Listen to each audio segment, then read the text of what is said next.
اس کی جو امپلیمنٹیشن میں دیکھ رہا ہوں یا کر رہا ہوں مجھے بہت آسان لگ رہا ہے الحمدللہ.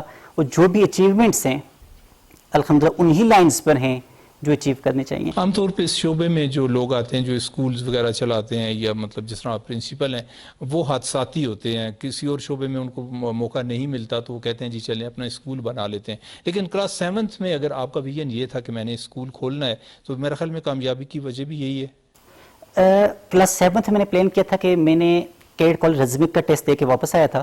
میرے فادر نے مجھ سے پوچھا تھا کہ تمہارے فیوچر کا پلان کیا ہے. میں نے ان سے بیٹھ کے پلان کیا تھا کہ میں انشاءاللہ انجینئرنگ کروں گا اور انجینئرنگ یونیورسٹی انشاءاللہ ایک بناؤں گا. انشاءاللہ 2026 میں انسٹیٹیوشن تعمیر وطن یونیورسٹی بنا لے گا انشاءاللہ تعالیٰ. ابھی تک اس ڈائریکشن میں ہم وہ ٹارگٹ اچیو ابھی نہیں کیا, یا ہم نے اس لائنز پر ہی ہیں. ہم چاہتے ہیں کہ ہمارا انسٹیٹیوشن مونٹسری سے لے کر ایف ایس سی تک اتنا اسٹرینتھن ہو, اتنا بہتر ہو, اتنا اچھا پرفارم کر رہے ہوں, جب ہم یونیورسٹی لیول پہ جائیں اس وقت ہماری ایف ایس سی لیول تک انسٹیٹیوشن بہت بہتر لیول پر ہو. مطلب آپ کے ہی اسٹوڈنٹ جو ہیں وہ وہاں تک جائیں. 2026 میں انشاءاللہ پلان ہے, جو میرا خواب تھا, جو میرا ویژن ہے کہ اس ہزارہ کو کے پی کو ایک بہترین انجینئرنگ یونیورسٹی دینے کا انشاءاللہ 26 میں انشاءاللہ اس کی ابتدا. پرائیویٹ سیکٹر میں ہمیں انجینئر یونیورسٹی پورے کے پی میں کوئی ہے نہیں اس طرح کی. کام سیٹس ہے لیکن وہ ظاہر ہے بیس اس کا اسلام آباد ہے. ہمارے اس طرح صوبے میں کوئی ہے یا نہیں ہے؟ اچھے لیول پر جس لیول سے ایبٹ آباد میں کام سیٹ سے اس کے علاوہ کوئی دوسری یونیورسٹی نہیں ہے انشاءاللہ. جن لائنز پر ہم کام کر رہے ہیں, جو ہم چاہتے ہیں جس لیول کو دینا, وہ انشاءاللہ بہت اچھے لیول کا انشاءاللہ ہم اچھے پیمانے کے اوپر ایک یونیورسٹی بنائیں گے انشاءاللہ. ملک صاحب آپ کی طرف آتا ہوں. آپ لوگوں نے ایبٹ آباد سے سٹارٹ لیا, پھر آپ نے مانسیرہ میں اپنا کیمپس کھولا, ابھی آپ کا اسلام آباد راولپنڈی میں بھی ایک کیمپس بن گیا ہے. اچھا, جو ادارے جب پھیلنا شروع ہوتے ہیں تو کوالٹی کمپرومائز ہو جاتی ہے, وہاں پہ ایجوکیشن جو ہے وہ اتنی اچھی نہیں ہوتی یا لوگ ٹائم نہیں دے پاتے. بزنس تو بڑھ جاتا ہے لیکن کوالٹی جو ہے, ہم نے دیکھا ہے پاکستان میں جتنے بڑے بڑے ادارے ہیں وہاں پہ کوالٹی ایجوکیشن اب نہیں رہی. تو آپ کے ادارے کا آپ کیا کہتے ہیں کہ یہ کوالٹی وہی ہے جو ایبٹ آباد میں, پنڈی میں بھی وہی ہے اور مانسیرہ میں بھی وہی ہے؟ ملک صاحب, جب ہم نے ایبٹ آباد سے سوئچ کرنا چاہا مانسیرہ کی طرف جانے کے لیے, پھر ہم نے راولپنڈی اور اسلام آباد جب ہم کیمپس اسٹارٹ لے رہے تھے تو ہم نے اس کے پیچھے پورا ایک کمپلیٹ ہوم ورک کیا. ہم نے ایک کمپلیٹ آرگنائزیشن چارٹ بنایا. اس میں ہمارے ٹاپ مینجمنٹ ہے. ٹاپ مینجمنٹ ایبٹ آباد کی ہر کیمپس کی اپنی ہے. ایبٹ آباد میں ماشاءاللہ ہمارے boys college, girls college, junior school, boarding campus, 4 campuses Abbottabad میں کام کر رہے ہیں. اس طریقے سے مانسیرہ میں بھی بوائز اینڈ گرلز اسکول, اب second boys and girls school, 2 schools ہمارے مانسیرہ میں بھی کام کر رہے ہیں. راولپنڈی اور اسلام آباد میں ہمارے 2 کیمپسز ہمارے چل رہے ہیں. ہم نے ہر کیمپس کی ٹاپ مینجمنٹ خود سلیکٹ کی ہے. ہر کیمپس کو ایک 1 اسٹار بریگیڈیئر جو ہوتے ہیں, وہ بریگیڈیئر رینک کے جو بھی آفیسرز ہوتے ہیں, ایئر کمانڈر اینڈ بریگیڈیئر, وہ اس کو لیڈ کر رہے ہوتے ہیں. اس کے اندر ٹاپ مینجمنٹ پوری ایک کمپلیٹ مینجمنٹ ہے, اور اس ٹوٹل مینجمنٹ کو ہیڈ کوارٹر ایبٹ آباد ڈیل کر رہا ہے. ڈیلی بیسس پہ پرنسپل, کیونکہ ملک احسن خود ہی ہیں, ڈیلی بیسس پہ ایڈمنسٹریٹو میٹرز اور ایکیڈیمکس میٹرز یہ ہیڈ کوارٹر سے ڈیل ہو رہے ہوتے ہیں. اس کے بعد کیونکہ میں جو مجھے تجربہ ہوا کہ اسکولنگ ایک ایسا آنے والا چیلنج ایسے ہیں کہ جو وہ کوئی سوچا سمجھی ایک وہ اسائنمنٹ نہیں ہے. جب ہم اکثر بات کرتے ہیں کہ ہم شیڈیول کچھ اور کر کے جا رہے ہوتے ہیں کہ ہم اپنے دفتر جائیں گے اور آج ہم نے دن کا کمنگ ڈے کا ہمارا یہ شیڈیول ہوگا, لیکن ہم مجھ سمیت جتنی بھی ہماری ٹاپ مینجمنٹ ہے وہ جب اپنے دفتر پہنچتی ہے تو ان کو نان ایشوز ڈیل کرنے پڑتے ہیں, ڈیلی کے نیو چیلنجز کو فیس کرنا پڑتا ہے. تو ہم کیونکہ جو ہمارا جو اسٹوڈنٹ ہے جو وہ نیو جنریشن کا بچہ ہے, وہ اس کو وہ ٹیکنالوجیز کے بھی قریب ہے, وہ خاص طور پہ اس کرونا پینڈیمک میں تھوڑا سا سفر کر گیا. اب وہ تمام ایشوز جو پیرنٹس ریلیٹڈ بھی ہیں وہ بھی ہمیں فیس کرنے پڑ جاتے ہیں. تو اللہ کے فضل و کرم سے تمام چیزیں ڈیلی بیسس پہ ہو رہی ہوتی ہیں. تو پہلے تو اپنے اپنے یونٹس میں ہی چیزیں حل ہو رہی ہوتی ہیں. جو اپنے یونٹ میں حل نہ کرنی ہوں تو وہ پھر ہیڈ کوارٹر میں ہمارے پاس آتی ہیں. اور پھر اس کے علاوہ ہم نے ایس او پی سیٹ کی ہوئی ہیں. ہمارے بچے کے ایڈمیشن سے لے کے اس کے تمام اکیڈیمکس ایئر اور اس کے بعد وڈرا تک ٹوٹل جتنا بھی سیشن ہوتا ہے وہ ہمارا complete S O P set ہیں. ہماری ایک ہی بات تمام ہدایات تمام ٹاپ مینجمنٹ کو ایک ہی ہیں, ایز پر پالیسی, جو پالیسی ڈیسائیڈ ہے. اور ہر ماہ میں 2 دفعہ ہم بی او ڈی کی میٹنگ کرتے ہیں جس میں تمام ٹاپ مینجمنٹ کے جتنے بھی ہمارے بریگیڈی صاحبان ہیں سب ہم اکٹھے بیٹھ جاتے ہیں اور ہم بی او ڈی کی میٹنگ میں چیزیں ڈیسائیڈ کرتے ہیں. جو 15 ڈیز یا 20 ڈیز میں جتنے بھی ہمارے چیلنجز آ رہے ہوتے ہیں ہمارے سامنے، وہ ہمارے پاس فولڈ ہو کے ہم اس میٹنگ میں پٹ اپ کر لیتے ہیں. جب وہ ہماری میٹنگ ختم ہوتی ہے تو منٹس آف میٹنگ جو ہوتی ہے وہ تمام ایجنڈا ہوتا ہے، آئندہ آنے والے دنوں کا عمل ہوتا ہے. صحیح. آپ سے گفتگو ہماری جاری رہے گی. ایک بریک پہ جانا پڑ گیا. ناظرین ایک چھوٹی سی بریک لیتے ہیں اور بریک کے بعد پھر حاضر ہوتے ہیں.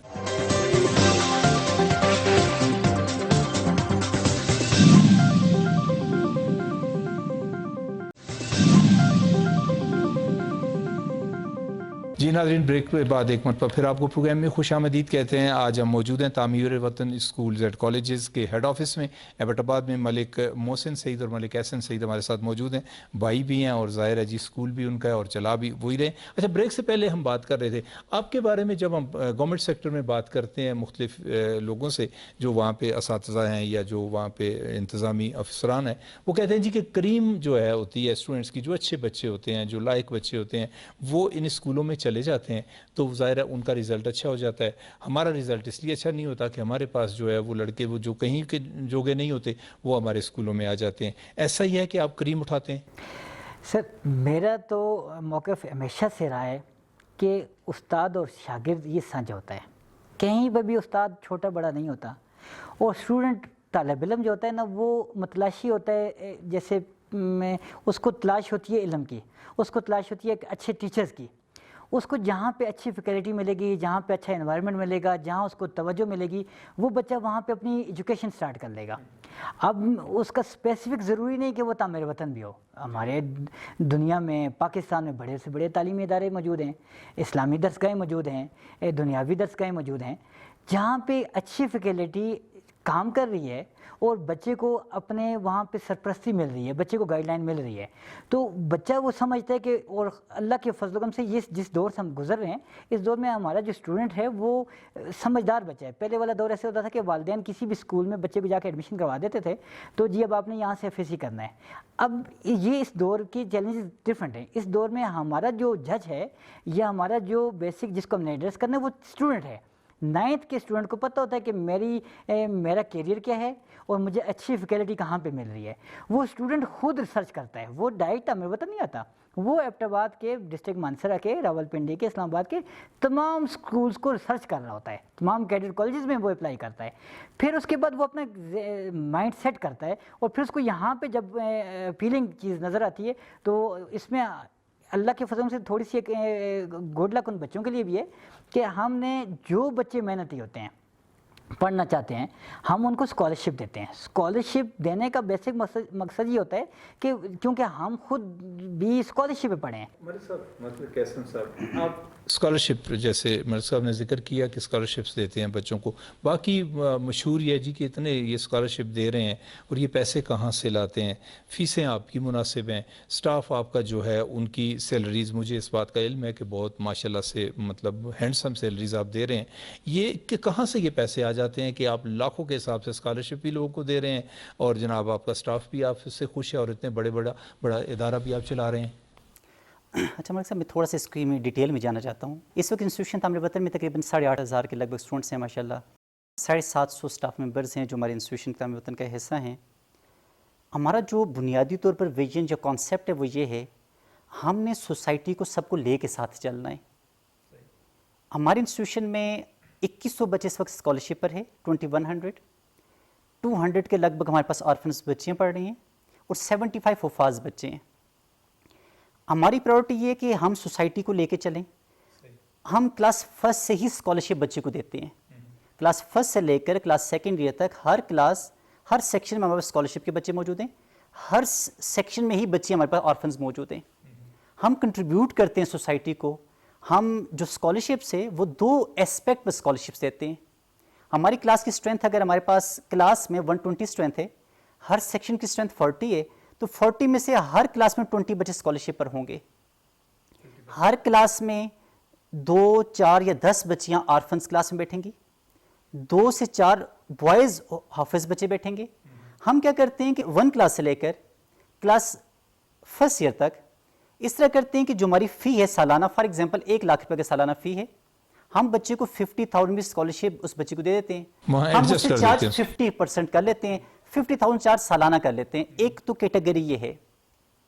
دوسری یہ ہے کہ ہم 1st ایئر اور 2nd ایئر کے اندر ہمارا کانسیپٹ یہ ہے کہ ہم ایف ایس سی کے بچوں کو اسکالرشپ میں صرف فی ہی اس کی ویو آف نہیں کرتے، بلکہ ہمارا پلان یہ ہوتا ہے کہ ہم بچوں کو اتنا فیسیلیٹیٹ کریں کہ جب یہ بچے پروفیشنل کالجز میں جائیں ہم ان کو کیش پیمنٹس بھی دیتے ہیں.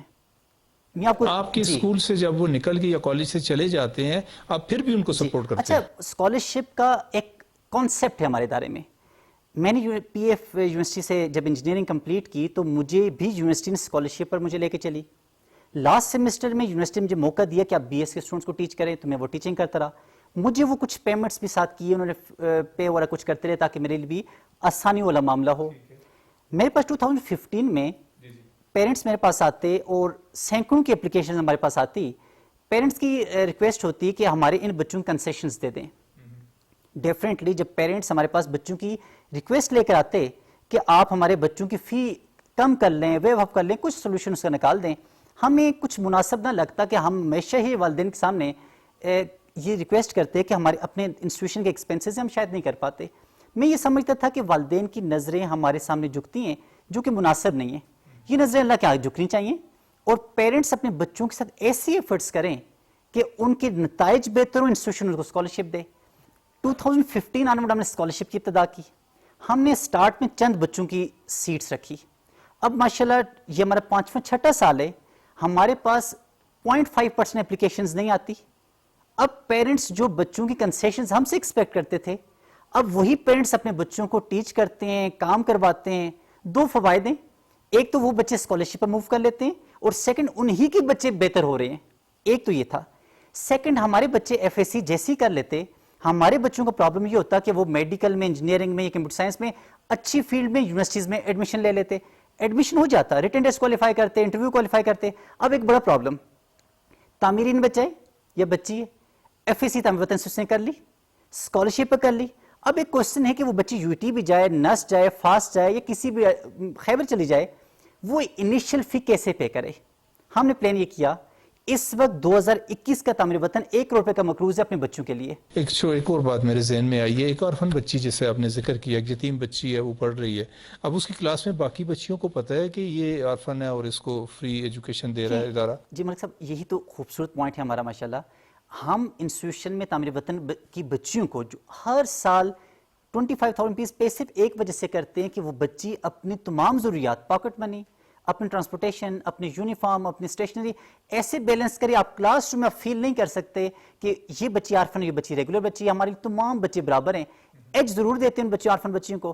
ایون کہ ہمارا تو پلان یہ ہے کہ انشاءاللہ ہم ان چند سالوں کے بعد ان تمام بچوں کو آفر کریں گے. ہم ایک بورڈنگ کیمپس کے لانچ کرنے جا رہے ہیں پیورلی آرفنس کے لیے، جن میں انشاءاللہ جو میری بیٹی یا موسم بھائی کی بیٹی، ہماری جو گھر میں بچوں کو جو فیسلٹیز ہیں، ہم اس سے بڑھ کر فیسلٹیز انشاءاللہ اپنے ان آرفن بچوں کو دیں گے.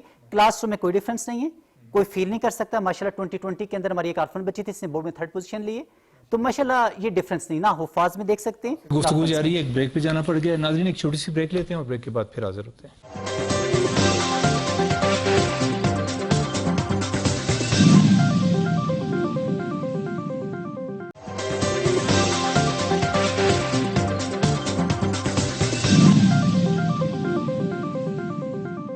جی ناظرین، بریک کے بعد ایک مرتبہ پھر آپ کو خوش آمدید کہتے ہیں. آپ کو یقیناً ایک اچھا پروگرام دیکھنے کو مل رہا ہوگا.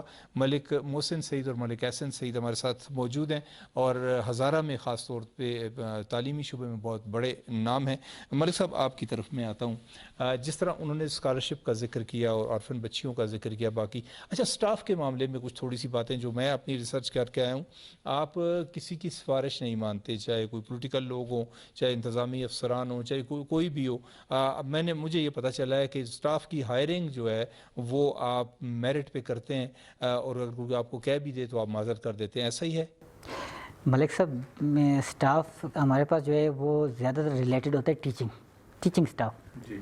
اگر ہم ٹیچنگ سٹاف میں کمپرومائز کر لیں تو جو مجھے اگر اپروچ کرتا ہے کہ جی میرے اس بھائی کو یا کسی بھی ریلیٹیو کو ٹیچنگ میں آپ اس کو اکوموڈیٹ کریں اور وہ آپ کے میرٹ پہ نہیں پورا ہوتا تھا، تو میں ان کو یہی بات کرتا ہوں کہ آپ کی کہ بچوں کو پڑھانا ہے اور اگر وہ اس میرٹ پہ خود کوالیفائی نہیں کر رہا تو آپ مجھے کس طرح کہہ سکتے ہیں کہ میں اس بچے کو، ٹیچر کو کلاس روم میں بھیجوں. کیونکہ کلاس روم میں جو ٹیچر ہوتا ہے وہ اسٹوڈنٹ کے لیے کل کائنات ہوتا ہے. میں اپنی بیٹی کی اگزامپل دیتا ہوں کہ میری جو بیٹی ہے وہ بھی اپنے ٹیچر کو آئیڈیل مانتی ہے. اس طرح ہماری سوسائٹی کے جتنے بچے ہیں وہ اپنے ٹیچر کو آئیڈیل مانتے ہیں. اب ٹیچر کو اگر ادارہ یہ ہم امین ہیں اس ٹیچر کے, ان بچوں کے امین ہیں, اگر ہم کسی بھی ایموشنل یا کسی بھی بلیک میلنگ میں آ کے اس اپنی امانت کا میں خیانت کر لیں گے, اس دن ہمیں تعمیر وطن کو یا بچوں کا کی جو سرپرستی ہے اللہ تعالیٰ ہمیں وہ فیض ہی کریں گے.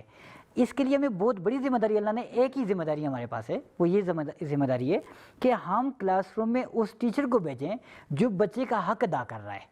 اب وہ جو بھی سبجیکٹس ہیں, اگر ٹیچر اپنے بچے کو سیٹسفائی کر رہا ہے, اس کا حق ادا کر رہا ہے, تو یہ بیسیکلی ہمارے رائٹس ہیں. یہ ہم مطلب اس پہ کسی پہ ہم احسان نہیں کر رہے, ہم اپنے بچے کو ایکوموڈیٹ کر رہے ہیں اور جس کے لیے وہ بچہ ہے ہمارے پاس. اور اگر ہم ٹیچر کو پہ کمپرومائز کر لیں گے تو آج ہمارے جو باقی اداروں کی آپ سمجھتے ہیں کہ جی کوئی کمزوریاں ہیں, تو وہ بیسیکلی یہ چیزیں ہیں. یہ چیزیں ٹیچر کی پہ کمپرومائز نہ کریں تو مجھے نہیں لگتا کہ کوئی بچہ. ایک چیز ہوتی ہے میرٹ پہ انڈکشن تو ہو گئی آپ کی, لیکن اس کے بعد مانیٹرنگ جو ہے وہ مانیٹرنگ بہت ضروری ہے. گورنمنٹ سیکٹر میں بہت پڑھے لکھے اساتذہ آتے ہیں لیکن مانیٹرنگ نہیں ہوتی تو وہ وہاں پہ ڈیلیور نہیں کر رہے ہوتے. آپ لوگوں کا مانیٹرنگ کا جو سسٹم ہے وہ کیا ہے؟ سر اس میں تو بہت لمبی ڈیبیٹ ہے اس کی, کیونکہ ایک شیڈیول اس طرح سے ہوتا ہے. ہمارے پاس جس طرح جیسے میں نے بتایا کہ ہر کیمپس ہیڈ ایڈمنسٹریٹو ممبرز موجود ہیں. ہمارے ہاں آپ یا ہمارے ادوار میں ایسا ہوتا تھا کہ ایک پرنسپل اور ٹیچر اور اسٹوڈنٹس ہوا کرتے تھے. ہمارے ہاں ہر یونٹ میں بریگیڈیئر رینک کے آفیسر ہیں, اس کے ساتھ ڈپٹی ڈائریکٹر ہیں, اسی کے پیرل ڈائریکٹر اکیڈیمکس ہیں, ان کے ساتھ ڈپٹی ڈائریکٹر اکیڈیمکس ہیں, ان کے نیچے ایک درجنوں ڈائریکٹر اکیڈیمکس ہیں جو بچے کی اٹینڈنس سے لے کے بچے کی سبجیکٹ وائز کوالٹی مینٹین کرنے کے لیے وہ موجود ہیں. اس کے بعد پھر ٹیچر آتا ہے. ٹیچر کے لیے ایک کام ہے, وہ اس نے ٹیچنگ کرنی ہے, کوآرڈینیٹر نے ان کو ٹیچنگ کو کنٹرول دیکھنا ہے, اس کے بعد رزلٹس پہ کام کرنا ہے. تو مجھے نہیں لگتا کہ ہمارے پچھلے چند سالوں میں ہم کہہ سکتے ہیں جب سے تعمیر وطن بنا ہے کہ ہمارے ایک ٹیچر جانے کلاس روم سے ایک ٹیچر کا ریپیٹ ختم ہوتا ہے اور دوسرا ٹیچر کے درمیان گیپ آ جائے.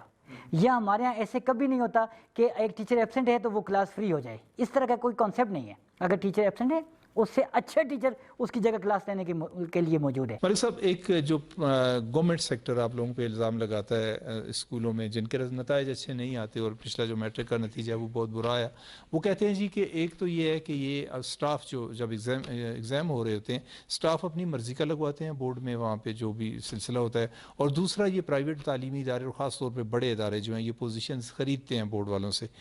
اس میں کہاں تک صداقت ہے؟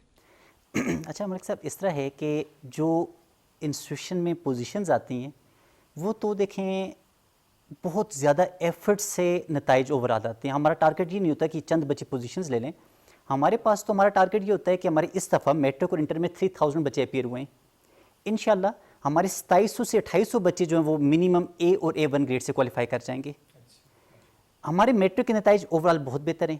اوورال تھرو آؤٹ ہمارے 874 بچوں نے A اور A1 گریڈس لیے ہیں, اور 9th کلاس میں 452 اور 10th کلاس میں 422 بچوں نے A اور A1 گریڈس لیے ہیں. ہم سبھی پہ کام کر رہے ہیں, لیکن ہم ایکسپیکٹ اس دفعہ کر رہے تھے کہ شاید ہمارے 16 بچے ٹاپ 3 میں ہوں گے, 16 بچے, لیکن صرف 2 بچے آئے. ایک بچے کی فرسٹ پوزیشن ہے, ایک بچے کی تھرڈ پوزیشن ہے. لیکن صرف 16 نہیں, میرے 60-70 بچے ایسے تھے جو بچے ایکسپیکٹ کر رہے تھے کہ ہم اوپر آ سکتے ہیں, لیکن 16 کا تو میں شیور تھا کہ وہ ٹاپ 3 میں جگہ بنا سکتے ہیں. ایک بات دیکھیں, پوزیشنز تو ایک بچی نے لے لی, تھرڈ پوزیشن بچے نے سبحان نے لے لی. اب یہ دونوں بچے انسٹیٹیوشن تعمیر وطن کا حصہ ہیں. ایک تو میں اوپنلی چیلنج کر سکتا ہوں, ماسٹر لیول کے ٹیچر لاتے ہیں, وہ ٹیچر بیٹھ جائے اور ہماری وہ بچی بیٹھ جائے, ایک کمپیٹنٹ ٹیم دونوں کو انٹرویو کرے. شاید ہماری بچی کو آپ زیادہ بہتر سمجھیں کہ ہماری بچی نسبتاً کسی ماسٹر لیول سے میٹرک لیول کے اوپر کنسیپچولی بہت بہتر ہوگی. ایک بات تو یہ کہ پوزیشن صرف میٹرک میں نہیں ہے, میٹرک پوزیشن سے انٹرمیڈیٹ آنے والا ہے, امید پوری ہے کہ نتائج بہت اچھے ہیں. ہم بورڈ کے ہر نتیجے کے اوپر امین کر رہے ہوتے ہیں کہ ہمارا پچھلے 15 سال کی جو ایفرٹس ہیں, ہماری انٹرنل جو اسیسمنٹ ہے اگر اسی سے ریلیٹ کرتی ہو بورڈ کے اسیسمنٹ یا بورڈ کے نتائج, ہمارا تقریباً 19-20 کا فرق رہا ہے, بہت بڑا ڈفرنس نہیں رہا. ہم ان نتائج سے مطمئن ہیں. ہمارا بچہ ایٹا کے ایگزام میں پاس ہی نہیں کرتا بلکہ ٹاپ کرتا ہے. اب ایٹا کے ایگزام کی اس کا بورڈ کے ساتھ تو کوئی تعلق نہیں. اچھا, جب بورڈ سے تعلق نہیں ہے, بچہ کنسیپچولی ساؤنڈ ہے تو ایٹا کوالیفائی کر رہا ہے. ہمارے نیشنل لیول کے اوپر, پورے پاکستان کے لیول کے اوپر ہمارا نیشنل امڈیکیٹ کے ایگزامز ہوئے. نیشنل امڈیکیٹ کے اندر ٹاپ 10 میں تعمیر وطن 5 پوزیشنز لیتا ہے. اب ایسا انسٹیٹیوشن میٹرک ٹاپ کرتا ہے, انٹر ٹاپ کرتا ہے, ایٹو ٹاپ کرتا ہے, نیشنل امڈیکیٹ. اور ایسا بھی نہیں کہ بائی چانس کسی ایک سال ٹاپ کر رہا ہے, آپ 16 آنورڈ ریکارڈ تعمیر وطن کو اٹھائیں پچھلے 6 سالوں سے کوئی بھی ایسا ایگزام نہیں ہے. اور مجھے امید ہے ہم جو 3000 بچوں پر کام کر رہے ہیں, اب ہماری ڈائریکشن کیا ہے, ہماری چند سالوں کی ہماری پرائورٹیز کیا ہیں. ہم جو آج کل کام کر رہے ہیں, ہم ٹاپ کلاس کا کیریئر کاؤنسلنگ پر کام کرنے جا رہے ہیں. اب ہم یہ کام کرنے جا رہے ہیں کہ ٹاپ بھی کر جائے گی, 2 سے 4% بچے پروفیشنل کسی نہ کسی کالج کو جوائن بھی کر لیں گے. اب ہمارا ٹارگیٹ یہ کہ ٹیل کو دیکھا جائے, جو بچہ ایوریج اس کو دیکھا جائے, وہ بچہ کس فیلڈ میں جا سکتا ہے. ہم اتنا خوبصورت کام کرنے جا رہے ہیں, 2 سے 3 سال میں کیریئر کاؤنسلنگ کے اوپر اتنا اچھا کام کر لیں گے. نیشنل یا انٹرنیشنل لیول کی جو ڈیمانڈ ہوگی, جہاں پر بچے کی کامیابی کے چانسز زیادہ ہوں گے, ہم انہی لائنز پر اپنے بچے کو تیار کریں. اس کا انٹرسٹ جس شعبے میں ہوگا آپ اس کو بچے کا بھی انٹرسٹ, لیکن بچے کا انٹرسٹ تو ہے, بچے کو تو آپ جیسے گائیڈ کریں گے بچہ آئے گا, لیکن بچے کا اپنا انٹرسٹ میٹر کرتا ہے. لیکن اس سے زیادہ امپورٹنس یہ رکھتا ہے انسٹیٹیوشن جو بھی کالجز ہیں ان کا اپنا ہوم ورک کیا ہے, وہ بچے کو کہاں پر بتا رہے ہیں کہ کون سی ایسی لائنز ہیں جو بچے کو وہ ڈائریکشن دے رہے ہیں, گول سیٹ کریں, اس کا ویژن سیٹ کریں. انشاءاللہ ہم ہر, چاہے وہ ٹیل کا بچہ ہو چاہے کوئی بچہ بھی ہو, ہم سبھی پہ کام کریں. اور کسی کا یہ کہنا کہ پوزیشن خریدی جا سکتی ہے, یہ بورڈ کے اسٹاف, ہم بددیانتی نہیں کرتے. ہم حضور اکرم صلی اللہ علیہ وآلہ وسلم کی امتی ہیں, وہ صادق الامین ہیں, ہم انہی کے فالورز ہیں. کوشش ہے, ایسا نہیں ہوتا کہ ہم فرشتے ہیں, کوشش پوری ہے کہ بچے کو بددیانتی نہ سکھائی جائے. اوکے, آپ کو والدین بھی دیکھ رہے ہیں, بچے بھی آپ کو دیکھ رہے ہیں, کیا میسج دیں گے ان کو؟ میرا میسج یہ ہوگا کہ جو بھی جو اسٹوڈنٹ اسپیشلی ہیں, ان کو اپنا جو آبجیکٹیو ہے وہ کلیئر کرنا چاہیے, اپنا گول کلیئر رکھنا چاہیے, اس میں کلیئرٹی ہونی چاہیے. جو والدین شعور والے ہیں انہی کے بچے کامیاب ہوتے ہیں. ان کو یہ چاہیے کہ اپنے بچے کی جو گولز ہیں وہ بنیادی طور پر سیٹ کریں, اور پھر ان انسٹیٹیوشنز کی سلیکشن کریں جو آپ کے بچے کو آپ کی گول جو منزل ہے وہاں تک پہنچا سکتی ہوں. صحیح. جب آپ کی ڈائریکشن درست ہوگی, انسٹیٹیوشن ٹھیک ہوگا, بچے کو ٹھیک پالش کریں گے, تو وہ کل کامیاب ہو سکتا ہے. بہت شکریہ ملک صاحب. ظاہر ہے آپ مینیجنگ ڈائریکٹر ہیں, اور آپ کیا میسج دینا چاہیں گے والدین کو, بچوں کو, یا عام سوسائٹی کو؟ سر میں تو اس دور کے چیلنجز کو مد نظر رکھتے ہوئے میں کہتا ہوں بچوں کی تربیت پہ زیادہ کام کریں. دیکھیں, جب ہمارا بچہ باادب ہوگا, بانصیب ہوگا, اگر ہمارے بچے کی تربیت ہو جاتی ہے, اس کے اخلاق بہتر ہوتے ہیں, اس کے اندر انسانیت ہوتی ہے, بڑوں کا احترام, ٹیچرز کا احترام, تو میرے نظر میں آدھا ہمارا اسائنمنٹ مکمل ہو جاتا ہے. جب بچہ اپنے ٹیچر کے لیے اوبیڈینٹ ہوتا ہے, اپنے بڑوں کے لیے اس کے دل میں احترام ہوتا ہے, تو اس کے بہت سی چیزیں خود سارٹ آؤٹ ہو جاتی ہیں. تو ہماری آئندہ آنے والی جو نسل ہے اس کو جس کا فقدان ہے, اور میں جو سمجھ رہا ہوں کہ تھوڑا سا پہ کام ہونے ضرورت ہے کہ ہمارے تمام بچے جو ہے نا اس پہ ان کی تربیت ضروری ہے, اور وہ اپنے بڑوں کا, والدین کا اور ٹیچرز کا جتنا ہو سکتا ہے احترام کریں. جس طالب علم نے اپنے ٹیچرز کا دل سے احترام کیا ہے وہ زندگی میں ناکام کبھی نہیں ہوا, چاہے اس نے کم محنت کی ہو. محسن سعید اور ملک احسن سعید, بڑی اچھی گفتگو رہی آپ سے. وقت ہمارے پاس کم ہوتا ہے, نہیں تو زیادہ لمبی ہم گفتگو کرتے. ناظرین, آج کا پروگرام آپ نے دیکھا, اور آج کے پروگرام میں 2 ایسی شخصیات تھیں کہ جنہوں نے صرف 15-16 سال کے عرصے میں ایک ایسا سیٹ اپ یہاں پہ تیار کر لیا ہے کہ جس کی لوگ مثالیں دیتے ہیں. کوئی مشکل نہیں ہے, آپ گورنمنٹ سیکٹر میں ٹیچر ہیں, آپ پرنسپل ہیں, آپ ان لوگوں کو دیکھیں کہ انہوں نے اپنی محنت سے کیا کچھ نہیں کر لیا. آپ بھی کر سکتے ہیں, آپ بھی پڑھے لکھے ہیں, اپنے بچوں پہ, اپنے اسٹوڈنٹس پہ توجہ دیں.